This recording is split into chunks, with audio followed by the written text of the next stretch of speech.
Объемы денежных переводов трудовых мигрантов рекордно снизились.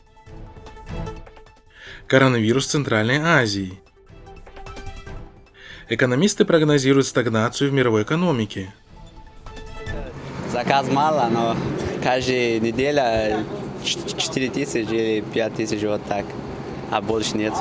На фоне мировой пандемии объем денежных переводов со стороны трудовых мигрантов, находящихся на заработках в России, снизился до рекордного уровня за последние несколько лет. У платежной системы Unistream объем переводов из России снизился на 35% по сравнению с тем же периодом прошлого года. Этот показатель соответствует общей динамике рынка, сообщил РБК представитель системы. В «Золотой короне» в марте объемы переводов снизились на 30%, в апреле прогнозируется падение на 50%, пишет РБК со ссылкой на собственный источник. В «Золотой короне» подтвердили снижение трафика. Пандемия, закрытие границ, приостановка работы торгово-сервисных предприятий сказались на снижении объемов денежных переводов, рассказал журналистам РБК эксперт. По его словам, этот период является началом трудового сезона для мигрантов. Именно в этот период многие возвращаются из дома на заработки. Пандемия серьезно скорректирует эту ситуацию, и снижение объемов будет обусловлено этой ситуацией, сказал он. کار قبول کند من دیوانه شدم اینجا اومده خودم در مردی که بازه سیاه میکنم برای که معلومات روی ژده دور. По мнению наблюдателей, данное явление может обострить и так тяжелую социально-экономическую ситуацию в странах Центральной Азии, и по этой причине ожидается ослабление положения действующих в регионе коррумпированных режимов.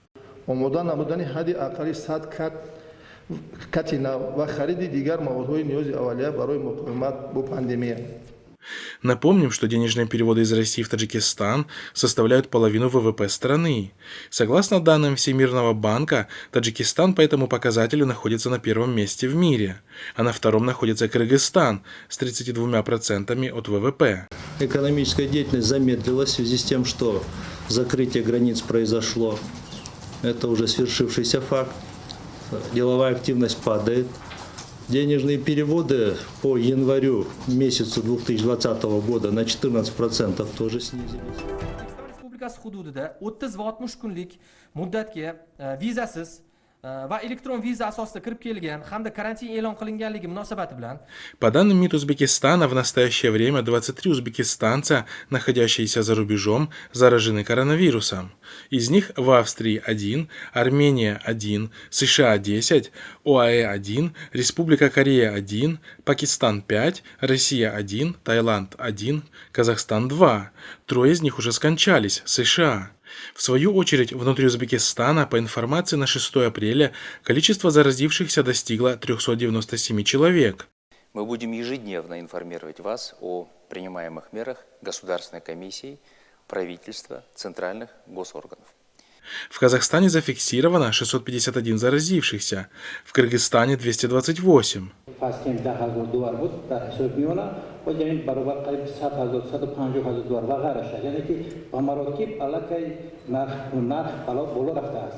На сегодняшний день власти Таджикистана и Туркменистана утверждают, что в их странах отсутствуют инфицированные. Однако, несмотря на все это, 6-7 апреля на севере Таджикистана наблюдалось повышение цен на продукты питания. Наблюдатели зафиксировали ажиотаж на местных рынках.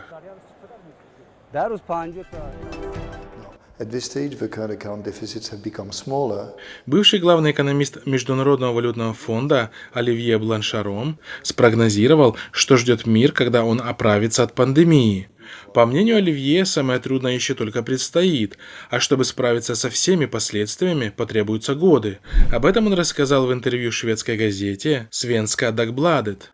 По словам эксперта, чтобы вернуться хотя бы к подобию нормы мировой экономики, потребуется больше времени, чем многие думают.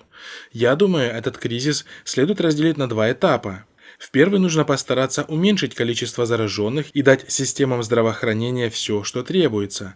Это дорого, но необходимо. На втором этапе нужно продолжать сдерживать заболеваемость коронавирусом, и лишь тогда мы сможем сделать первый шаг обратно к нормальному состоянию, говорит Оливье Бланшар, но тут же поправляется, к какому-то его подобию. По мнению эксперта, ситуация с пандемией затянется в лучшем случае еще на несколько месяцев, а это означает застой мирового товарооборота и стагнацию мировой экономики. Не думаю, что получится отменить все ограничения разом. Это надо делать крайне осторожно.